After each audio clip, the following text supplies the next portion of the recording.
نحن نقول أهلي جدة يمثل الكرة السعودية في اللقاء اليوم، والأمير فيصل فهد يقول بطبيعة الحال فريق الأهلي السعودي يمثل الكرة في المملكة العربية السعودية في بطولة كأس مجلس التعاون، لأنه كان هو بطل الدوري العام الماضي، وبالتالي استحق أن يمثل المملكة العربية السعودية. أمين دابو نادي الأهلي عليه على طول خطرة، أمين دي 7 تنحط على طول جول، الله شيل على طول، الله جول،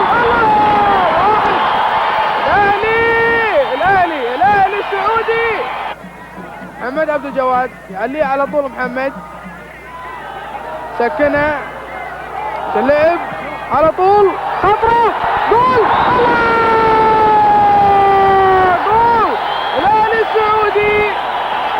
السعودي يحرز الهدف الثاني. أمين دابو يتقدم للمنصة الرئيسية ويصافح